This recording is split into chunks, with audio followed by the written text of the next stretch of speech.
बोलो सियावर रामचंद्र की जय। जय सीताराम। सभी सनातन प्रेमियों को मेरा प्रणाम। तो आइए मित्रों, श्री रामचरितमानस की शुरुआत करते हैं। राम बिरह व्याकुल भरतु, सानुज सहित समाज, पन पहुनाई करिहरहु श्रम, कहाँ मुदित मुनिराज। मुनिराज ने प्रसन्न होकर कहा, छोटे भाई शत्रुघ्न और समाज सहित भरत जी श्री रामचंद्र जी के विरह में व्याकुल हैं। इनकी पहुनाई आतिथ्य सत्कार करके इनके श्रम को दूर करो। रिद्धि सिद्ध सिर धरी मुनि बरबानी, बड़ भागिन आ पुहिम अनुमानी, कहीं परस्पर सिद्धि समुदायी, अतुलित अतिथि राम लघु भाई। रिद्धि सिद्धि ने मुनिराज की आज्ञा को सिर चढ़ाकर अपने को बड़भागिनी समझा। रिद्धि सिद्धि ने मुनिराज की आज्ञा को सिर चढ़ाकर अपने को बड़ी बड़भागिनी समझा। सब सिद्धियां आपस में कहने लगी, श्री रामचंद्र जी के छोटे भाई भरत ऐसे अतिथि हैं जिनकी तुलना में कोई नहीं आ सकता। मुनि पद बंदी करिया सोई आजू, होई सुखी सब राज समाजू, अस कहीं रच्यों रुचिर गृह नाना, जहीं बिलो के बिल खाही बिमाना। अतः मुनि के चरणों की वंदना करके आज वही करना चाहिए जिससे सारा राज समाज सुखी हो। ऐसा कहकर उन्होंने बहुत से सुंदर घर बनाए जिन्हें देखकर विमान भी बिलखते हैं। लज्जा विमान भी बिलखते हैं, लजा जाते हैं।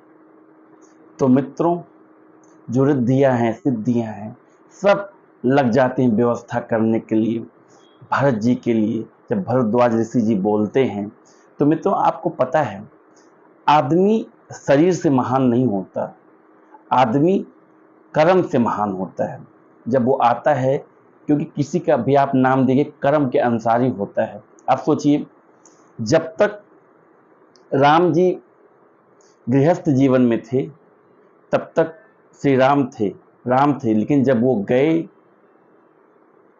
वनवास पे तो पुरुषों में उत्तम हो गए श्री राम जी। तो इसलिए चाहे आप हो, चाहे हम हो, चाहे जो भी कोई हो, अगर उसको सफलता पानी है जीवन में तो कुछ कर्म करना होगा, किसी न किसी विभाग में, किसी न किसी सेक्टर में।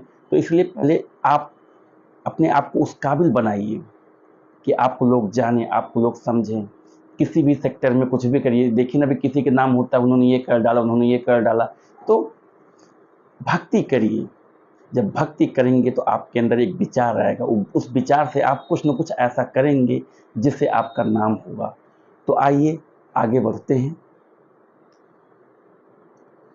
भोग विभूति भूरी भरी राखे, देखत जिन्हैं अमर अभिलाषे, दासी दास साजु सब लीन्हे, जोगवत रहहि मनहि मनु दीन्हे। उन घरों में बहुत से भोग, इंद्रियों के विषय और ऐश्वर्य ठाट बाट का सामान भरकर रख दिया, जिन्हें देखकर देवता भी ललचा गए। दासी दास सब प्रकार की सामग्री लिए हुए मन लगाकर उनके मनों को देखते रहते हैं, अर्थात उनके मन की रुचि के अनुसार करते रहते हैं। सब समाज सजी सिधि पल माही, जे सुख सुरपुर सपने हुनाही। प्रथम ही बास दिए सबके ही, सुंदर सुखद जथा रुचि जेहि। जो सुख के समान स्वर्ग में भी स्वप्न में भी नहीं है, ऐसे सब समान सिद्धियों ने पल भर में सज दिए। पहले तो उन्होंने सब किसी को जिसकी जैसी रुचि थी वैसे ही सुंदर सुखदायक निवास स्थान दिए।